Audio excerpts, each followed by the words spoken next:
à cœur de commencer mon partage en vous lisant ces paroles d'un chant que j'aime particulièrement. C'est le chant Cycles, Cycle, de Jonathan McReynolds. Il dit « N'ai-je pas conquis cela l'année dernière? Dis-moi ce que j'ai manqué parce que j'ai peur que ça revienne. » C'est peut-être quelque chose que j'ai mangé, une chanson, une émission, une haine. Le diable veut prolonger le jeu, aller jusqu'au lancer franc. Et quand ça se termine, il veut encore faire une suite. Parce que s'il a une autre chance, il a l'impression qu'il peut la prendre, qu'il peut prendre ma joie, ma paix, ma foi. Voyez-vous, le diable apprend de nos erreurs, même si nous ne le faisons pas. Et c'est comme ça qu'il nous garde dans des cycles. Des cycles. Mais je ne veux pas entrer dans le cycle. Cela doit se terminer comme je veux. Je gagne. L'ennemi devra encore perdre. Tu vois, je suis un combattant différent maintenant. Et je dois remercier Dieu pour cela, parce que sa joie est ma force. Le diable apprendra que c'est une erreur. Je suis sûr que je ne vais pas par cycle, que je ne rentrerai pas dans les cycles, que je vais briser ces cycles. Parce qu'il y a une puissance dans le nom de Jésus pour briser les cycles financiers, les cycles générationnels, les cycles douloureux. Oui, il y a du pouvoir dans le nom de Jésus pour briser les cycles. Je souhaite m'adresser ce matin à toutes celles et ceux qui, en observant leur vie, constatent un schéma curieux. La reproduction cyclique des mêmes types de situations. M'adresser à ceux qui avaient le sentiment, comme lui, d'avoir vaincu certaines choses l'année dernière et qui voient ces choses se représenter devant eux, qui pensaient en avoir fini avec la solitude, qui lorsqu'ils ont renoué avec certaines relations pensaient que l'isolement n'était plus qu'un lointain souvenir, pour se retrouver dans le même état après déception, trahison, abandon. À ceux-là qui pensaient que leur situation financière s'était définitivement assainie et qui, quelques mois plus tard, se retrouvent encore dans le découvert, qui reçoivent encore les mêmes courriers. Il doit y avoir de l'espoir pour vous. Il doit y avoir une solution pour briser les cycles. Certes, il existe des cycles naturels. Les saisons différentes, l'été, l'automne, l'hiver, le printemps, sont des saisons dont Dieu a dit qu'elles se succéderaient jusqu'à ce que la terre finisse d'exister. La saison des semailles et des moissons est également un cycle que Dieu a entériné et qu'il a inséré dans le code génétique de la nature qui nous entoure. Ce que nous semons doit être ce que nous récoltons. Et comme dit l'Ecclésiaste, il y a un temps pour tout sur le soleil. Mais les cycles qui me dérangent ce matin sont des cycles de malheur que Dieu n'avait pas prévus pour votre vie. Des cycles de malédiction qui, génération après génération, ont tendance à s'imposer dans votre existence. Je parle de ces cycles qui programment la mort de certaines personnes à une période donnée en fonction de la famille à laquelle ils appartiennent. Je parle de ces cycles qui annoncent à l'avance des maladies dites héréditaires qui doivent se produire de père en fils ou en fille. Et qui, s'ils ont sauté une génération, si elles ont sauté une génération, doivent être constatées dans les générations suivantes. Il s'agit de cycles que je veux briser au nom de Jésus ce matin. Parce que je crois ce que la Bible déclare quand elle dit que l'âme qui pêche, c'est celle qui mourra. Et que les enfants ne doivent plus subir les péchés de leurs parents, les conséquences des péchés et des alliances malfaisantes de leurs grands-parents, de leurs grands-oncles ou de leurs grands-tantes. Ce type de période et de saison est arrivé à son terme lorsque Jésus a payé le prix sur la croix du Calvaire. Il a opéré une rupture de cycle. Il a opéré une rupture de la chaîne d'ADN qui te liait à l'héritage maléfique de ceux qui t'ont précédé dans ton arbre généalogique. Et si tu en as conscience, tu peux dire avec moi, je brise les cycles. Les cycles démoniaques doivent être brisés dans nos vies. Ils ne doivent pas être validés. Ils ne doivent pas être acceptés. Quand bien même la science voudrait les expliquer, nous croyons que celui qui est au-dessus de la science a déclaré que ces mots sont illégitimes dans nos corps et qu'ils doivent être mis dehors. Les cycles doivent être brisés. Ce matin, par l'autorité du nom de Jésus, nous brisons le cycle de l'échec. Dans le nom de Jésus, nous brisons le cycle de la pauvreté. Dans le nom de Jésus, nous brisons le cycle de l'abandon scolaire. Dans le nom de Jésus, nous brisons le cycle de la rébellion. Dans le nom de Jésus, nous brisons le cycle de la maladie. Et nous décrétons une saison de gloire, une saison de victoire, une saison de grâce. Le Fils est venu sur la terre, publier une année de grâce du Seigneur. Que l'année de grâce soit activée et que tous les cycles maléfiques soient brisés. Toi et moi, nous devons briser ces cycles. Je ne connais pas ta famille comme tu la connais. Je ne connais pas ces cycles comme tu les connais. Mais le diable compte sur ton ignorance. Le diable compte sur ta résignation. Mais ce matin, il a échoué. Il s'est attaqué au mauvais peuple. Il s'est attaqué à la mauvaise génération. Ce qui a tué ton père ne te tuera pas. Ce qui a blessé ta mère ne te blessera pas. Ce qui a enterré tes grands-parents ne t'enterrera pas. Tu n'as pas le même héritage qu'eux. Tu es né non du sang, ni de la volonté de la chair, ni de la volonté de l'homme, mais tu es né de Dieu. Et ce qui est né de Dieu triomphe du monde. Quelqu'un dit, je brise le cycle.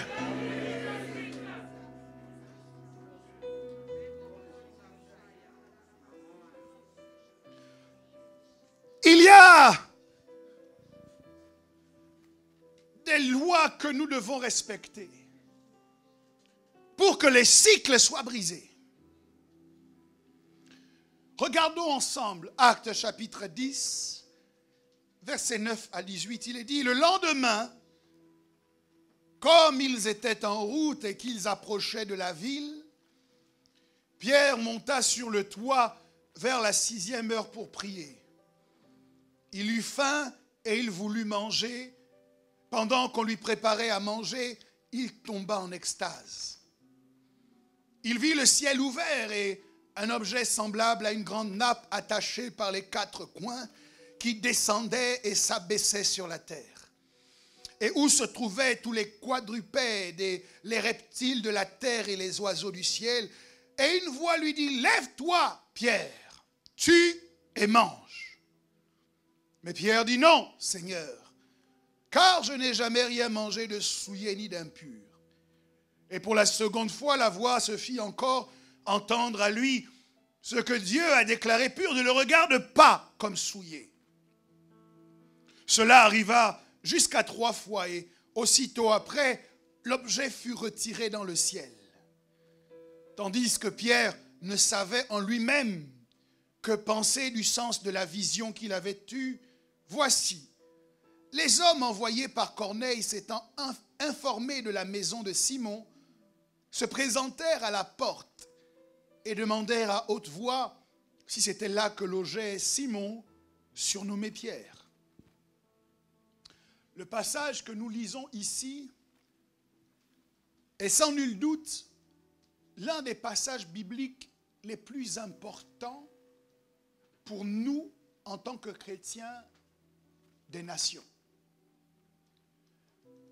Il y a toujours eu dans les Écritures une distinction que Dieu a faite entre les Juifs et les autres nations. Et lorsque Dieu s'est révélé à Abraham, un cycle a commencé. Ce cycle indiquait que Dieu faisait d'Israël son peuple, que Dieu se révélait à Israël, que Dieu protégeait Israël, que Dieu multipliait Israël. Mais ce cycle avait des implications. C'est qu'Israël devait se tenir séparé du reste des nations. Le Dieu des Hébreux n'était connu que comme le Dieu des Hébreux. Dans cette période, vous et moi, nous n'aurions pas pu dire de lui qu'il était notre Dieu. L'apôtre Paul nous dira d'ailleurs que c'est aux Juifs qu'ont été donnés les patriarches, les alliances, même le livre que nous considérons comme sacré, notre Bible, a été rédigé par des Juifs. Ce cycle est un cycle qui était fermé aux nations de la terre. Jésus vient vivre au milieu des hommes pour annoncer la bonne nouvelle. Et là, Pierre a une révélation à son sujet. Lorsque Jésus demande « Qui dit-on que je suis ?» Pierre dit « Tu es le Messie, le Fils du Dieu vivant. » Et je vous prie de croire, mes amis, que lorsqu'un Juif parle de Jésus comme du Messie, il ne pense à aucun moment aux autres nations de la terre. Parce que le Messie était connu comme le Messie d'Israël. Le Messie était attendu par les Juifs, non pas pour le pardon des péchés, non pas pour la réconciliation avec Dieu le Père, mais le Messie était attendu par les Juifs afin qu'il s'asseye sur le trône d'Israël et qu'il restaure la royauté perdue des Juifs. Lorsque Pierre le regarde, il le voit comme le Messie d'Israël. D'ailleurs, même dans le discours de Jésus, on a l'impression que ce cycle d'exclusivité se poursuit. Quand cette femme cananéenne, syro-phénicienne, s'approche de Jésus et demande de l'aide pour sa fille qui est cruellement tourmentée par un démon, et que Jésus lui répond « Je n'ai été envoyé qu'aux brebis perdues de la maison d'Israël. » Si nous étions restés dans ce cycle, vous et moi, nous ne connaîtrions pas Yahvé Jiré. Vous et moi, nous ne prierions pas au nom de Jésus.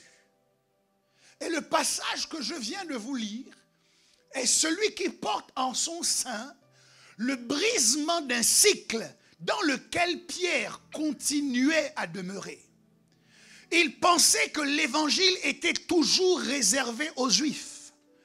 Il pensait que l'évangile était réservé uniquement aux Hébreux, aux descendants d'Abraham, à ceux qui étaient circoncis dans la chair. Il pensait que le Saint-Esprit, le don de l'Esprit, était une promesse exclusivement pour les Juifs. Et c'est dans cette histoire que Dieu va entreprendre de faire évoluer la mentalité de Pierre pour que ce cycle d'exclusivité soit brisé.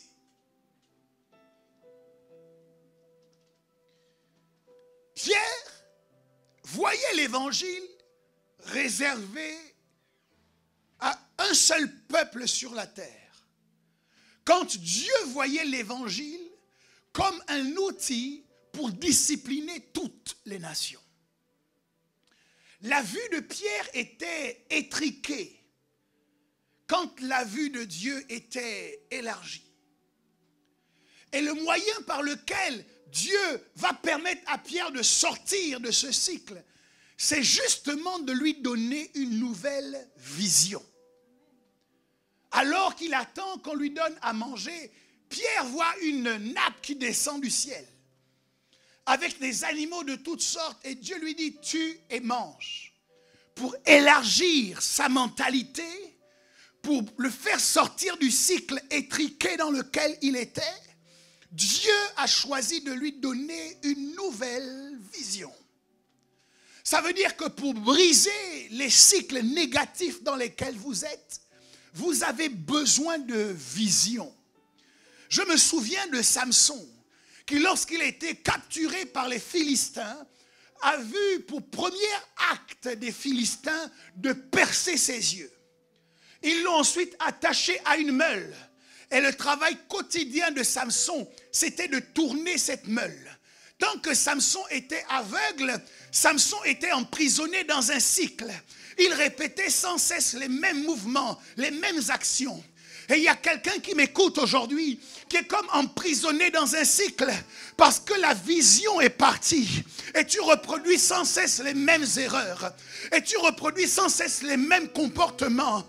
Tu ne comprends pas que les mêmes causes produisent les mêmes effets. Quelle folie d'imaginer produire les mêmes causes en attendant des effets différents. Mais nous sommes nombreux.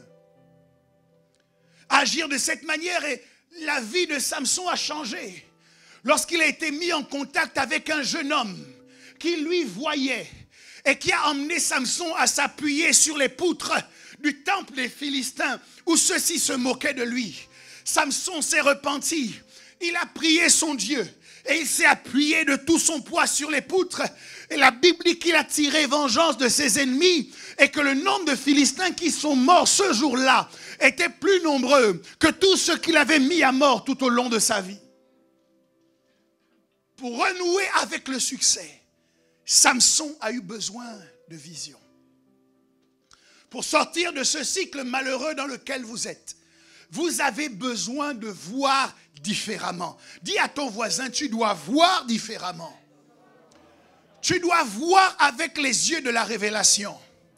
Mais même si je n'allais pas dans la dimension de la révélation, ne pense pas, mon ami, que si lorsque tu reçois ton salaire, tu as tout dépensé avant le 5 du mois, tu vas devenir prospère. Dieu n'est pas un magicien. Tu veux briser le cycle de la pauvreté, le cycle des problèmes financiers, apprends à gérer tes finances différemment.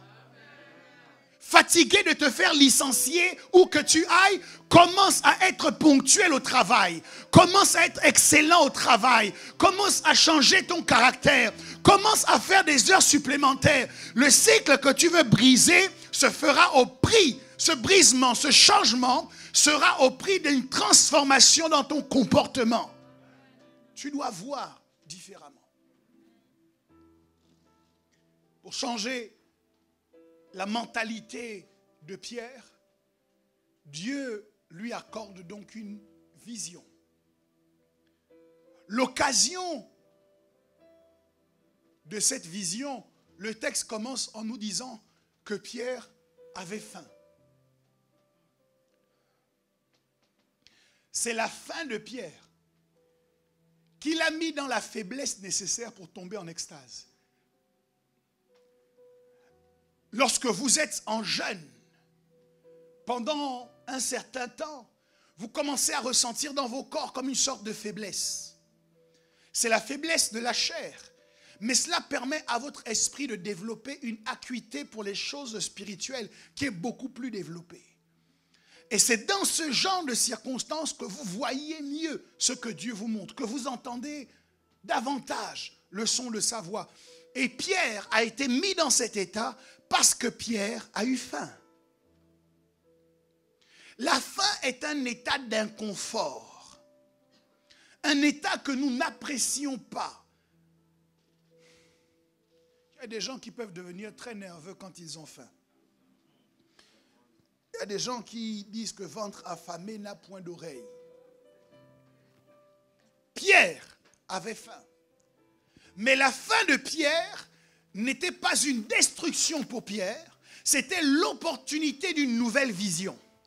Je comprends par là qu'il y a des situations d'inconfort que Dieu maintient dans notre vie parce qu'elles sont le théâtre obligatoire pour qu'une nouvelle vision nous soit accordée. Il y a des besoins que tu présentes à Dieu dont Dieu ne fait pas cas. Et Dieu ne veut pas y répondre parce que ce besoin fait partie de son plan pour t'emmener à voir différemment. Écoute-moi bien. C'est justement lorsque Jésus a faim, qu'il envoie ses disciples lui acheter à manger à la ville, qu'une femme samaritaine s'approche du puits de Jacob pour puiser de l'eau et que Jésus va entreprendre une conversation avec elle. Et c'est à la suite de cette conversation que tout le village de cette femme va être évangélisé. La soif de Jésus a produit l'évangélisation. La faim de Pierre lui a permis d'avoir la vision. Ne gaspille pas le besoin en face duquel tu te trouves aujourd'hui.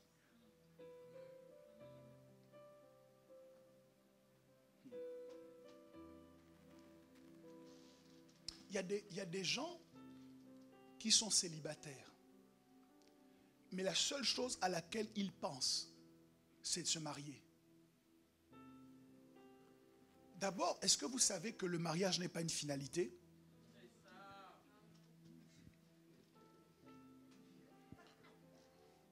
Au sujet du mariage, il y a quelque chose d'assez spécial. C'est que tous ceux qui sont à l'extérieur veulent y entrer. Beaucoup de ceux qui sont à l'intérieur veulent en sortir. Et Dieu qui est au ciel dit au sujet du mariage, n'emmenez pas ça chez moi. Ici, vous serez comme des anges. Vous aurez des frères et des sœurs. Personne n'aura de mari et de femme chez moi. Mais quelqu'un qui est célibataire se lève uniquement avec l'esprit de « je dois me marier ». Je n'ai rien contre le mariage. Je suis heureusement marié depuis bientôt 14 ans. Vous savez que j'ai une foi d'avance. Et dans ces conditions, je n'ai rien contre le mariage.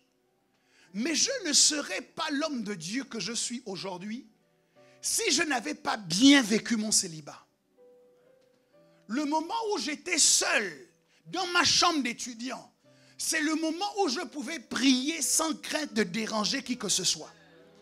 C'est là où je pouvais m'organiser des retraites, des temps de jeûne, des programmes spirituels, sans avoir à penser à « il faut que je prévienne, il faut que j'explique que là je ne vais pas manger, il faut que j'explique pourquoi je ne vais pas manger ». Je n'avais pas ces réflexions-là parce que j'étais célibataire. Donc ton célibat ne doit pas être gâché dans les larmes en disant à Dieu « jusqu'à quand? Quand est-ce que je vais pouvoir me marier ?» Non! Tu dois investir ce temps où tu manques de quelque chose pour permettre à cette faim de produire une vision. De permettre à cette soif de te pousser à l'évangélisation. Qui sait? Peut-être que tu évangéliseras ton futur mari ou ta future femme de cette manière. Bref. Pierre a donc cette vision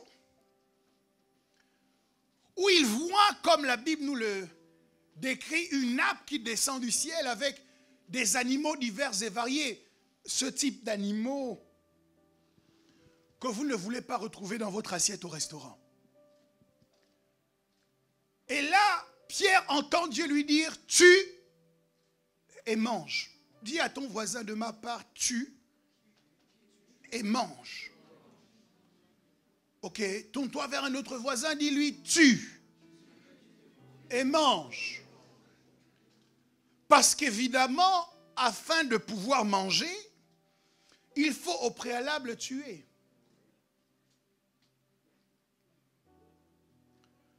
À moins que vous ne soyez un sorcier. Parce que je sais qu'il y a des initiations qui se font en ingurgitant des animaux vivants. Mais normalement, si vous êtes normalement constitué, vous devez d'abord tuer avant de manger. C'est un principe qui dépasse la sphère de la gastronomie. Si vous voulez profiter de quelque chose, au préalable, vous devez avoir tué cette chose dans votre cœur. Avant de retrouver la gloire qu'il avait auprès du Père, Jésus a d'abord accepté de se dépouiller de cette gloire qu'il n'a pas considérée comme une proie à arracher, mais il s'est dépouillé lui-même en se rendant semblable à un serviteur. Il a tué dans son cœur cette gloire afin de la retrouver après l'accomplissement de sa mission. Il faut tuer avant de manger. Hébreu nous explique que lorsqu'Abraham arrive avec Isaac sur la montagne où il doit sacrifier son fils, il a accepté dans son cœur de donner la mort à son seul héritier. Aussi le recouvra-t-il comme par une sorte de résurrection. La postérité d'Abraham a été obtenue, actée, signée, entérinée par Dieu, parce que dans son cœur, Abraham a accepté de tuer sa postérité. Si tu veux manger l'argent, tu dois tuer l'argent. L'amour de l'argent doit préalablement mourir dans ton cœur si tu veux garder l'argent dans son rôle de serviteur. Si l'amour de l'argent n'est pas encore mort en toi et que tu obtiens de l'argent, cet argent-là va te dominer. Ce n'est pas toi qui vas le manger, c'est lui qui va te manger. C'est lui qui va te dire quand aller à l'église, quand ne pas aller à l'église. C'est lui qui va changer ton cœur. Et de la personne humble et agréable que tu étais, tu vas devenir une personne acariâtre et orgueilleuse. L'argent peut te changer si avant de le manger, tu ne l'as pas tué. C'est un principe, mes amis. Tout ce que vous souhaitez, tout ce que vous aimez, tout ce que vous désirez dans ce monde doit mourir dans votre cœur. La Bible dit, n'aimez pas le monde. L'amour du monde est inimitié contre Dieu. Démas était un compagnon d'œuvre de Paul. Il a abandonné Paul par amour du monde. Et il y a trop de chrétiens dans l'église qui gardent dans leur cœur un amour démesuré pour les choses de ce monde. Et ils sont capables de renier leur foi pour gagner un peu plus d'argent. Que cela ne soit pas votre partage au nom de Jésus. Tu dois suivre ce conseil et entendre l'ainsi dit le Seigneur. Accepter de tuer dans ton cœur les choses que le monde te propose pour que Dieu puisse te les donner et qu'elles restent toujours dans leur rôle de serviteur. Tu aimes ta carrière professionnelle? Tue ta carrière professionnelle pour pouvoir la manger vraiment. Il y a des gens qui aiment tellement la célébrité. Vous devez tuer dans votre cœur l'amour des acclamations. L'amour des flatteries, l'amour des compliments. Sinon, à cause de ça, les gens vont vous emmener très loin. Vous serez capable de vous renier, de renier vos idéaux, de renier vos valeurs, tout simplement parce que vous avez besoin d'un peu plus de compliments, d'un peu plus de flatterie, d'un peu plus d'honneur. Vous devez tuer cela à l'intérieur de votre cœur. En le faisant, vous désarmez le diable. Quand le diable arrive et qu'il propose à Jésus de se prosterner, de l'adorer, pour lui donner tous les royaumes de la terre, Jésus regarde Satan comme un moins que rien. Il lui dit, arrière de moi Satan. Jésus n'était pas teasé par la gloire de ce monde. Il n'était pas intéressé par les royaumes de ce monde. L'amour des choses du monde n'existait pas dans son cœur. Dans ces conditions, les tentations du diable ne pouvaient pas prospérer contre lui. Qu'est-ce que tu aimes dans le monde? C'est avec ça que le diable va te tenter. nous en tant qu'enfants de Dieu, nous devons enterrer tout cet amour pour les choses du monde qui a été suscité en nous par la jalousie, par la convoitise. Nous ne devons pas laisser l'amour du monde nous contrôler, nous diriger ou se développer au-dedans de nous. Et c'est lorsque nous aurons accepté de tuer ces choses que Dieu enfin nous fera confiance pour nous les donner de manière abondante. Non, tu ne m'as pas compris. C'est parce que Dieu sait que tu n'idolâtres pas l'argent que Dieu peut te donner de l'argent. C'est parce que Dieu sait que tu n'idolâtres pas les compliments et les acclamations que Dieu va s'organiser pour qu'on te complimente et pour qu'on t'acclame. Tu es ton propre ennemi en ce qui concerne l'accomplissement de ton destin tant que tu n'acceptes pas de tuer au-dedans de toi ce qui est l'amour du monde. Qu'est-ce que tu aimes? Dieu te dit aujourd'hui, tue et mange. Dis à ton voisin, tue et mange. Vous aurez bien entendu compris que le genre humain est exclu de cette déclaration.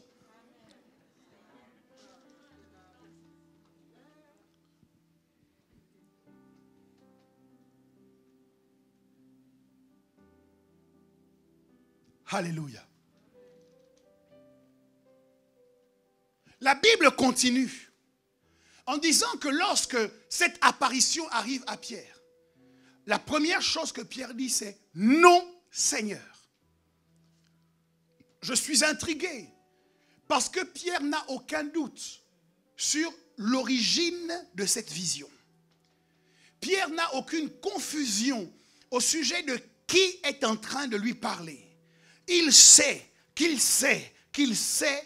c'est Dieu qui parle. Et Pierre répond quand même « Non, Seigneur ».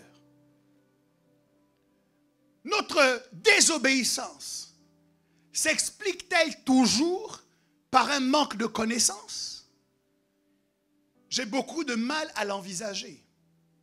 Je crois au contraire qu'à la manière de Pierre, souvent nous savons ce qu'il convient de faire. Nous savons ce que la Bible dit. Nous savons ce que le pasteur va nous dire quand nous rentrerons dans son bureau. Nous savons ce que Dieu veut. Mais comme Pierre, nous disons à Dieu, non, Seigneur. Sans réaliser que ce que Dieu est en train de faire, c'est de nous élargir. Ce que Dieu est en train de faire, c'est de nous emmener à repousser nos limites. Il a dit, vous serez mes témoins jusqu'aux extrémités de la terre. Comment Pierre aurait-il pu aller jusqu'aux extrémités de la terre si sa seule conviction, c'est que l'évangile ne devait être annoncé qu'aux Juifs? Tu es en train de limiter ton destin, de réduire ton destin. Dieu va te dire de faire des choses afin de t'élargir. Et je prie que tu ne lui répondes pas non, Seigneur. L'affaire se produit une fois. Dis avec moi, une fois. Pierre dit non. Une deuxième fois. Dieu ajoute un autre argument. Il dit ne considère pas comme impur ce que je considère comme pur. Pierre dit non. L'affaire se reproduit une troisième fois. Pierre dit non. C'est par ce moyen que Dieu était en train de montrer à Pierre que l'évangile n'était pas réservé aux Juifs, mais que l'évangile devait également être étendu aux païens. C'est à la suite de cette vision que les hommes envoyés par un païen du nom de Corneille vont venir le chercher, vont l'emmener chez Corneille. Et lorsque Pierre va commencer à parler de Jésus, le Saint-Esprit va tomber dans la maison et les gens vont être baptisés du Saint-Esprit. C'est là que Pierre va dire, peut-on refuser le baptême d'eau à ceux qui ont déjà reçu le baptême du Saint-Esprit? Tous les Juifs qui étaient présents dans la salle étaient surpris de voir que le Saint-Esprit était aussi donné aux païens. Je prophétise que tes détracteurs détracteurs seront surpris de ce que Dieu va aussi te donner des choses dont ils pensaient que jamais tu ne serais bénéficiaire.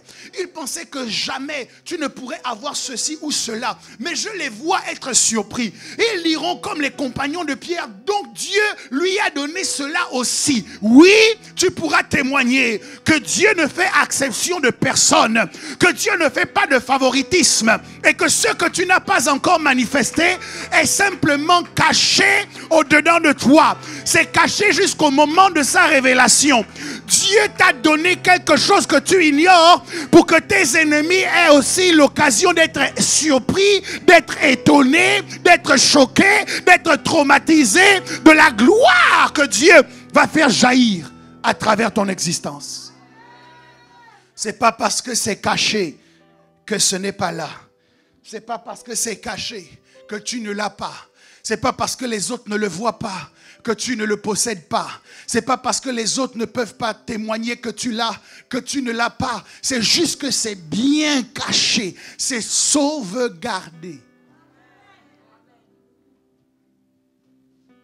Alors, ce qui m'intrigue dans ce passage, c'est que Dieu nous met en présence d'un autre type de cycle. Je vous ai parlé des cycles qui sont causés par le diable. Je vous ai parlé des cycles qui ont été inscrits par Dieu dans la nature. Je vous parle maintenant des cycles que Dieu crée dans le monde spirituel. Parce que le diable n'est pas le seul à créer des cycles. Et Dieu va rentrer dans une joute verbale avec Pierre, où il va utiliser l'arme que l'on constate souvent dans le cycle. C'est l'arme de la répétition. Dieu présente une vision à Pierre. Pierre refuse d'être enseigné par la vision. Dieu ramène la vision à Pierre. Pierre refuse d'être enseigné par la vision. Dieu ramène une troisième fois la vision devant Pierre. Il introduit Pierre dans un nouveau cycle afin que Pierre accède à une autre compréhension. Et nous sommes tellement habitués à voir les cycles comme mauvais, à parler des cycles ou des cercles vicieux, que nous en oublions qu'il existe aussi des cercles vertueux. Nous parlons tellement des répétitions causées par le diable que nous oublions de voir qu'il y a des répétitions qui sont causées par Dieu. Et lorsque le diable cause une répétition, c'est pour notre destruction. Mais lorsque Dieu cause une répétition, c'est pour notre amélioration. Donc lorsque Dieu cause une répétition dans la vision qu'il accorde à Pierre, ce n'est pas pour détruire Pierre, mais c'est pour que Pierre ne passe pas à côté d'une information, d'une révélation capitale pour son ministère. Et je vois quelqu'un ici qui est en train de vivre une répétition qui n'est pas causée par Satan le diable, mais dont Dieu est à l'origine pour que tu obtiennes la révélation qui va changer ton existence.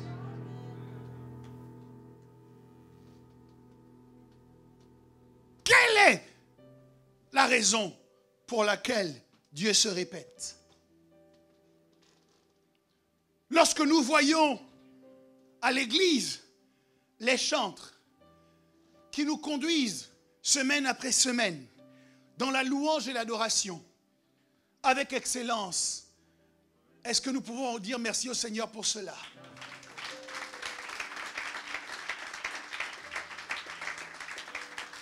Lorsque nous les voyons agir de la sorte, nous devons savoir que ce n'est pas par hasard qu'ils sont en capacité d'harmoniser leurs voix et leurs instruments. Mais cette harmonisation est le résultat d'une répétition. Semaine après semaine, ils s'assemblent et ils répètent. Et c'est parce qu'ils ont eu répétition qu'ils peuvent produire quelque chose de qualitatif lorsqu'ils sont en face de nous. Donc, la répétition n'est pas forcément une malédiction, mais la répétition peut être un moyen d'amélioration.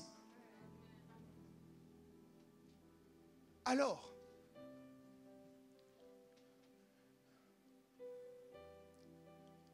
Dieu permet que nationalement, nous soyons en face d'une répétition.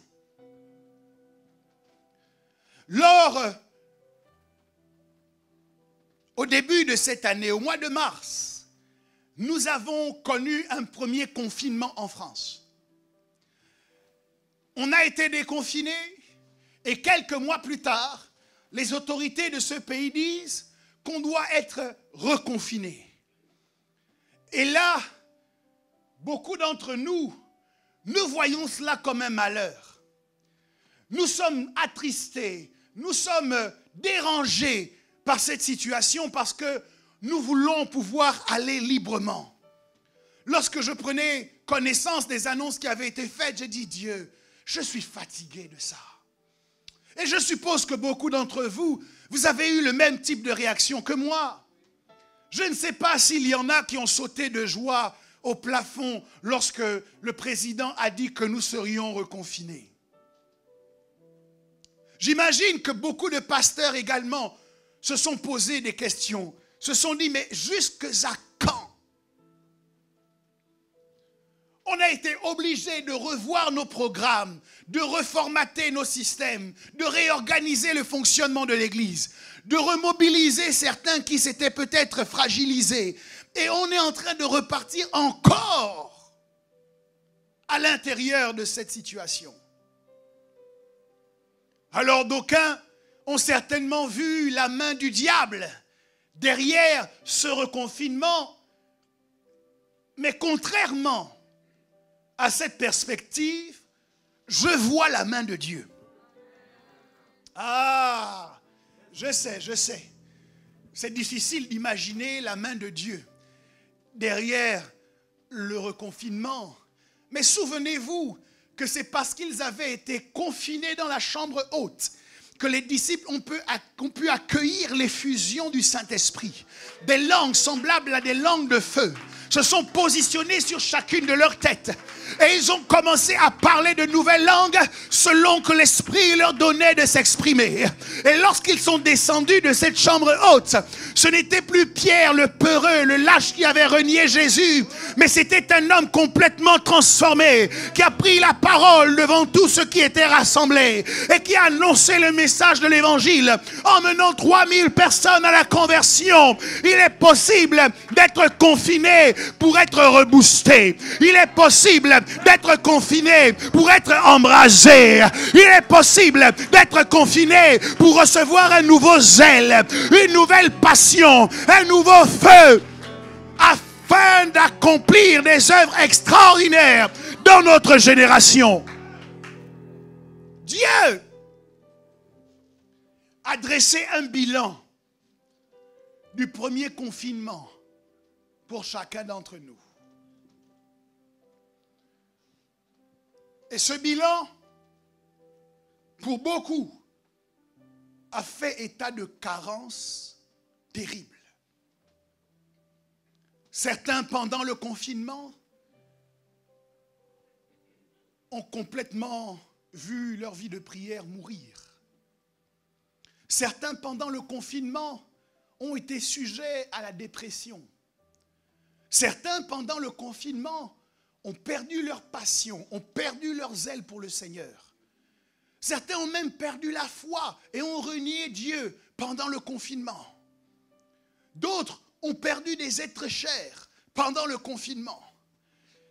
Et si je considère que je me trouve en face d'une assemblée de héros de l'Évangile, d'hommes et de femmes qui ont décidé de ne rien lâcher cette année et qui continuent envers et malgré tout de se rassembler. Masqués, ils se rassemblent.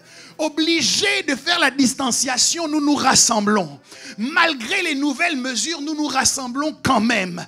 Je crois que ce sont des héros qui sont en face de moi, mais j'ai la conviction que nous pouvons connaître une amélioration, que nous pouvons connaître une accélération en repartant dans ce confinement, parce que Dieu veut nous perfectionner. Et lorsqu'il regarde le bilan, il dit, vous pouvez faire plus que ça.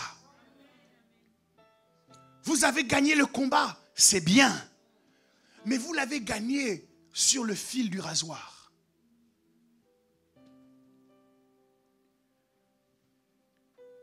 Il y a des personnes comme ça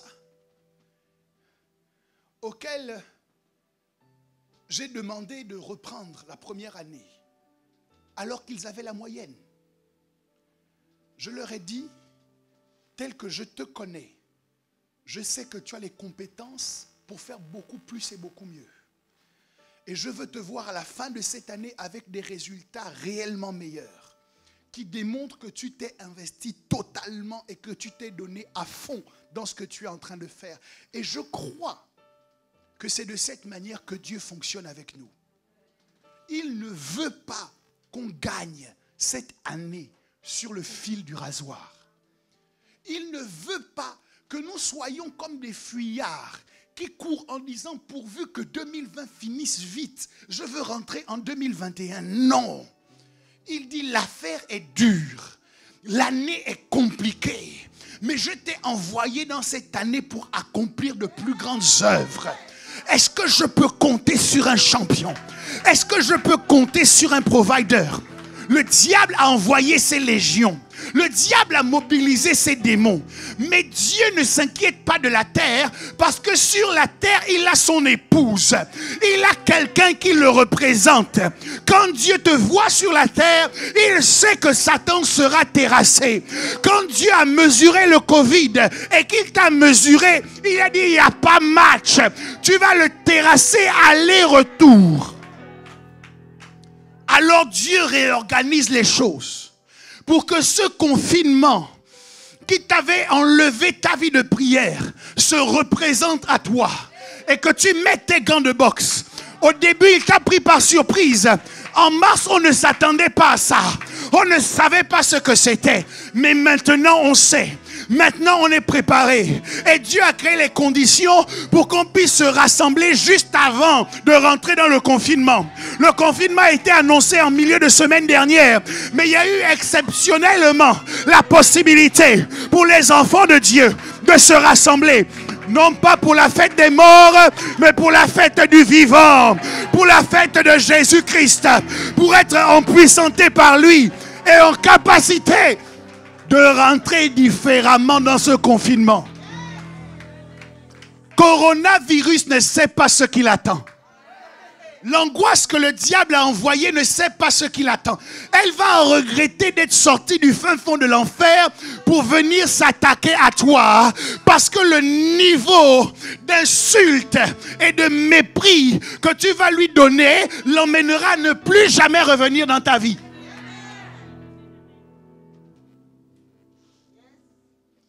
Il y a un découragement qui est dans les starting blocks. Qui dit, dès qu'ils s'enferment, je les attaque. J'aime bien. J'aime bien.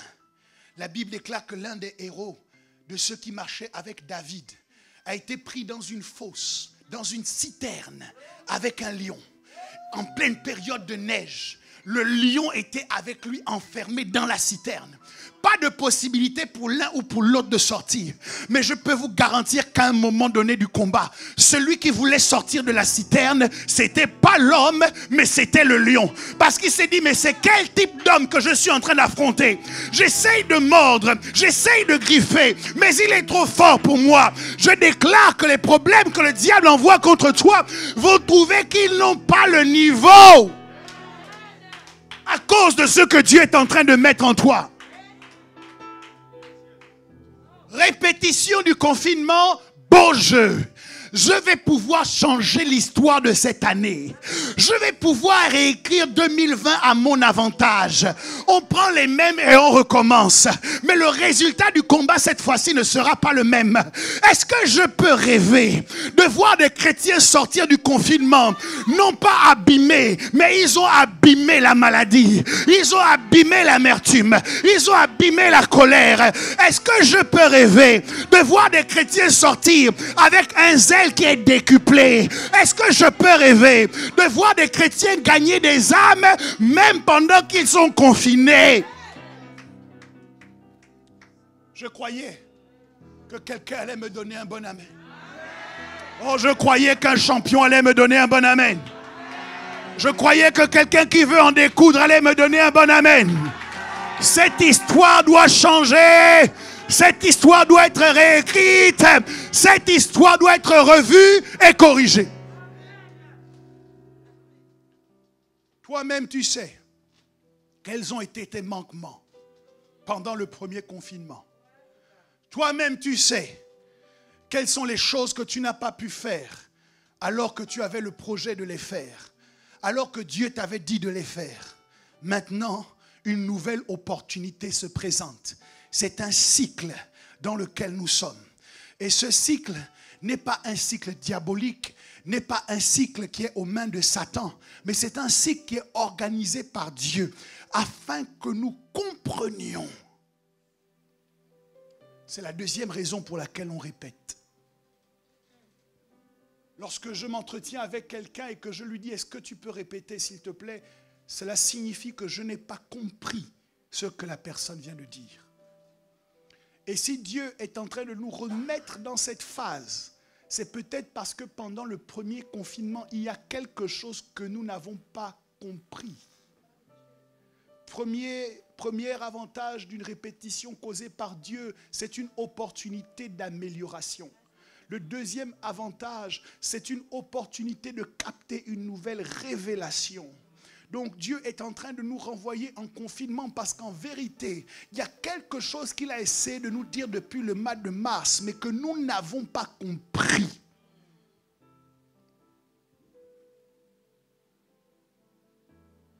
Genèse chapitre 41 au verset 32.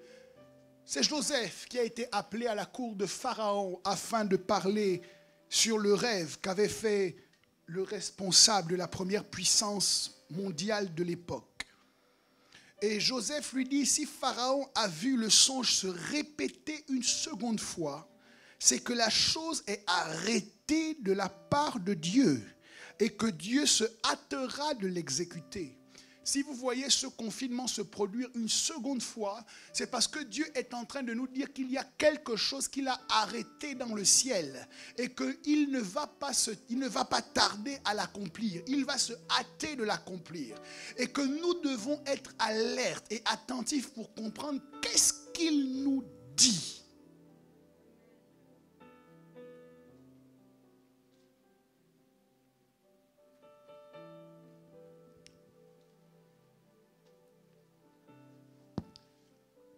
La répétition de la vision de Pierre avait pour objectif de l'emmener à manger quelque chose que lui considérait comme impur.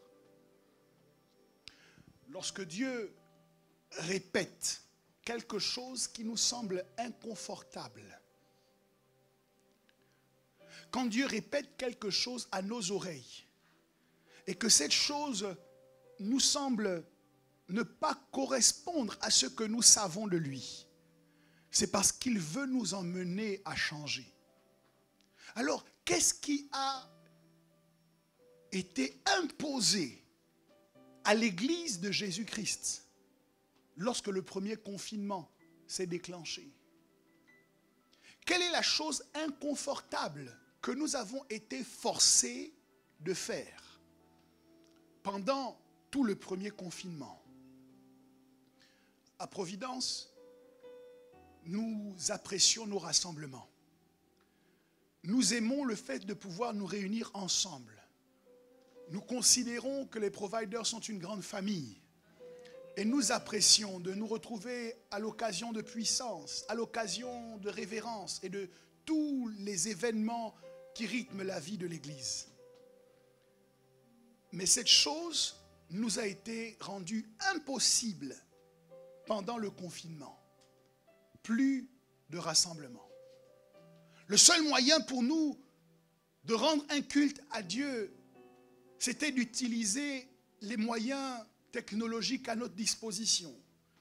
Toutes les églises, même celles qui insultaient les réseaux sociaux, même celles qui faisaient des imprécations contre Mark Zuckerberg, même celles qui expliquaient que le blouson de ce jeune homme renferme des signes maçonniques, ainsi de suite, se sont tous retrouvés sur Facebook.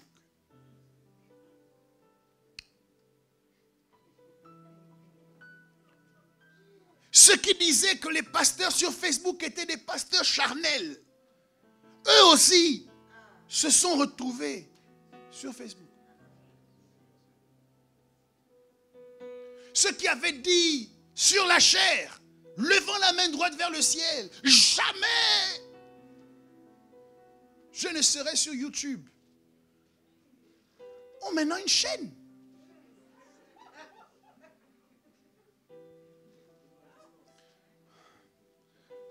J'ai vu des choses vraiment ineffables pendant ce confinement, qui me remplissent d'humilité et m'enseignent que dans la vie, il faut éviter de parler trop vite. Mais ce n'est pas ça mon propos. C'est que toute l'Église a été contrainte d'utiliser le live. Toute l'Église. Chose inconfortable pour nous, pour moi, parce que vous savez que le texte des Hébreux nous dit « N'abandonnons pas nos assemblées, nos rassemblements, comme c'est la coutume de quelques-uns. » Nous savons que dans la pensée de Dieu, les rassemblements sont nécessaires. De la même manière que Pierre considérait que l'évangile ne pouvait être apporté qu'aux Juifs. Il avait une façon de voir l'Église, une façon de vivre l'évangile, que cette vision est venue briser. Et nous avions une façon de voir l'Église et de faire l'Église que ce confinement est venu briser. Oui, oui. Je suis en train de parler prophétiquement, pas uniquement pour Providence, mais je parle pour l'Église dans son ensemble. Il y a quelque chose que Dieu est en train de dire à l'Église. Et puisque l'Église répond « Non, Seigneur », Dieu répète exactement la même chose. Et ce que Dieu est en train de dire à l'Église, c'est que désormais, vous devez apprendre à être une église hybride, aussi bien réelle et présentielle qu'une église sur les réseaux sociaux, qu'une église virtuelle. L'église que Jésus est en train de bâtir dans notre génération est une église qui s'assoit aussi bien sur le réel que sur le virtuel.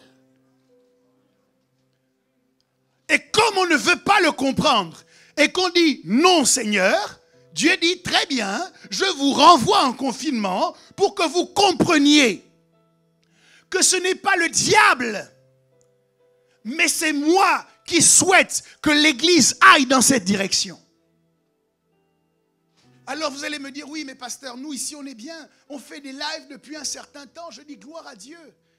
Mais la vérité, c'est que nous avons toujours considéré le live comme quelque chose qui venait après la réunion en présentiel. Nous avons considéré le live comme quelque chose de secondaire. Mais la vérité, c'est que nous sommes en train d'aller de plus en plus dans une forme d'église où il y a une complémentarité entre le réel et le virtuel. C'est pourquoi le titre que j'ai donné à mon partage de ce matin, c'est « Convergence ». Comment faire converger le réel, le présentiel avec le virtuel. Ça doit être un message que nous entendons dans cette répétition que Dieu fait saisir à l'Église. Je ne sais pas pour vous, mais je ne suis pas forcément en live avec le bonheur et le plaisir d'être en live. Je ne vais pas forcément sur le fil d'actualité avec le bonheur et le plaisir de scroller et de partager tous les messages de l'Église.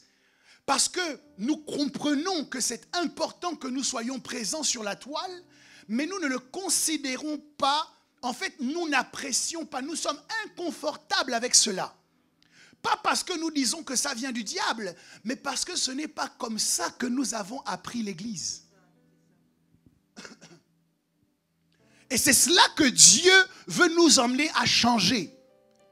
La façon dont nous avons appris l'Église doit être corrigée, doit être reconsidérée, parce que les challenges dans lesquels nous nous trouvons sont des challenges nouveaux.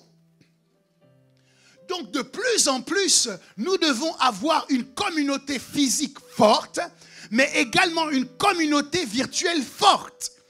Et les gens qui sont au Canada, aux États-Unis, en Angleterre, et qui veulent être des providers, doivent avoir de l'espace pour eux aussi porter la vision comme nous le faisons ici en présentiel.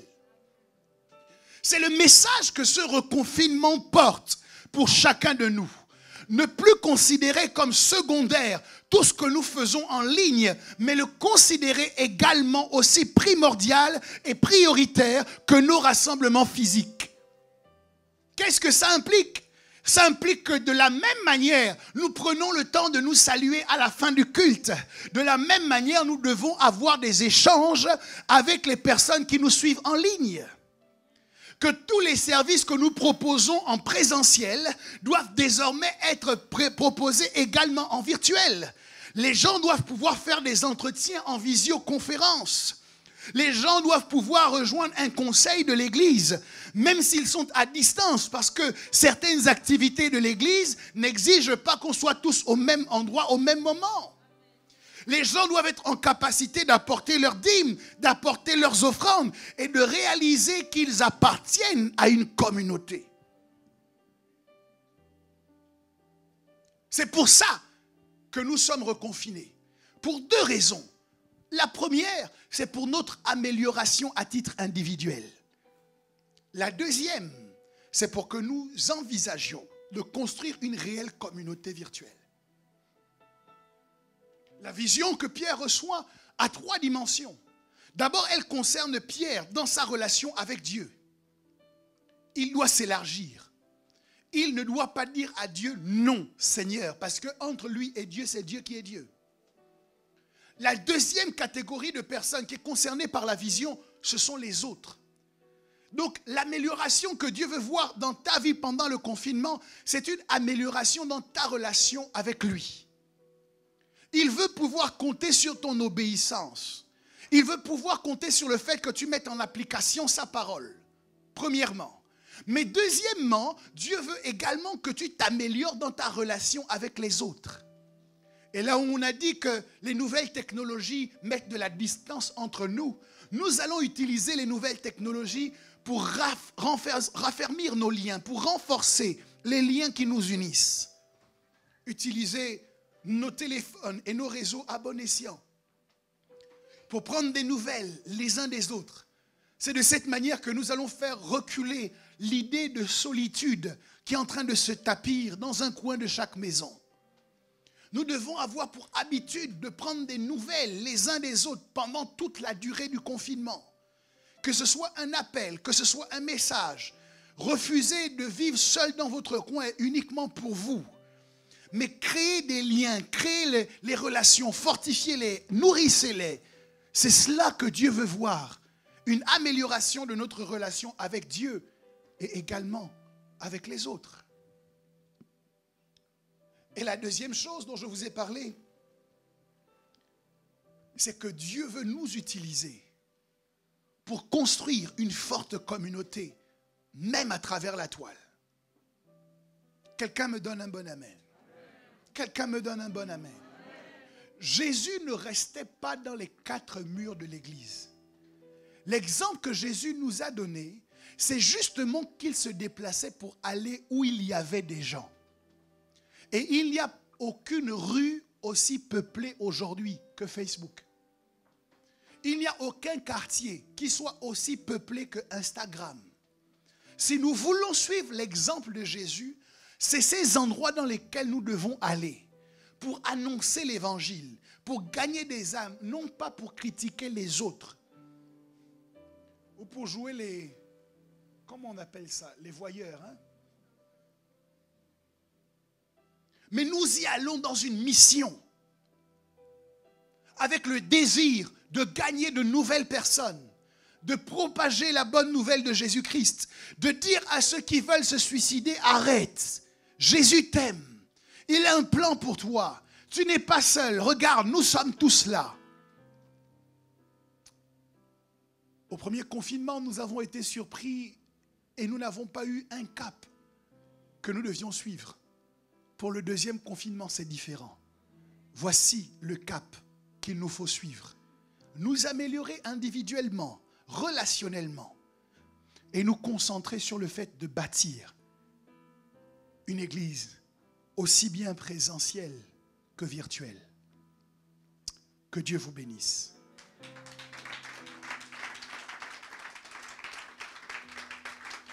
Je vous propose maintenant de vous tenir sur vos deux pieds, parce que nous devons dire oui au Seigneur. Alors je voudrais que tu pries avec moi pour accepter que Dieu te change, pour accepter que pendant ce confinement, Dieu t'améliore. Décider de dire à la différence de Pierre, non pas non Seigneur, mais oui Seigneur. Oui au changement. Oui à la bienveillance. Oui à un cœur généreux et large. Oui à un zèle renouvelé pour ton service. Oui à une vie de prière qui ne va pas mourir. Oui à une vie de méditation de la parole. Oui simplement à tout ce que tu veux faire.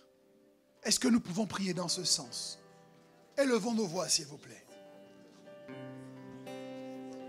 Dieu vivant d'Israël, nous voulons prier maintenant. Peuple de Dieu, prie. Tu es en train de gagner ta bataille contre le confinement. Par ta prière maintenant, tu es en train de mettre en terre la semence que tu vas récolter. Est-ce que tu peux prier avec moi? Élève ta voix et dis, Seigneur, je suis d'accord de changer. Je suis d'accord de rejouer le match. Je suis d'accord de triompher. Je suis d'accord de prendre de nouvelles résolutions. Je suis d'accord, Dieu.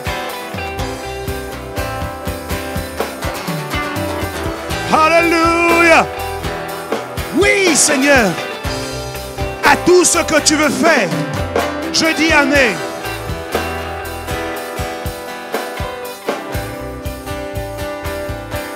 La deuxième chose pour laquelle nous allons prier, c'est que nous allons demander à Dieu de faire de nous des voix,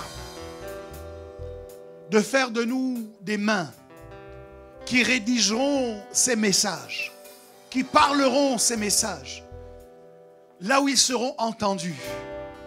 Que Dieu nous aide à nous positionner correctement sur cet espace virtuel pour bâtir cette communauté. Demande à Dieu de t'aider, de t'équiper, de t'outiller, de t'inspirer pour que toi aussi, tu sois un bâtisseur. Élève ta voix et prie.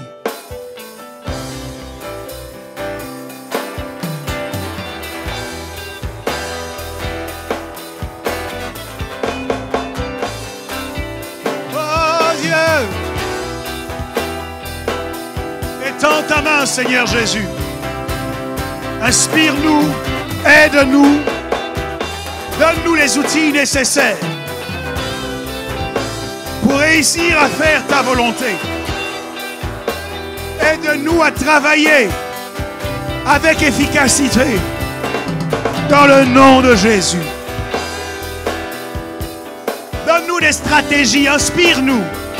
Aide-nous à prendre soin de ceux qui sont à distance, mais que tu nous envoies quand même. Oh Dieu!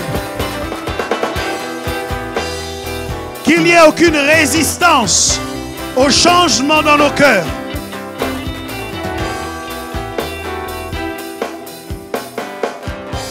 À la gloire de Jésus. Amen.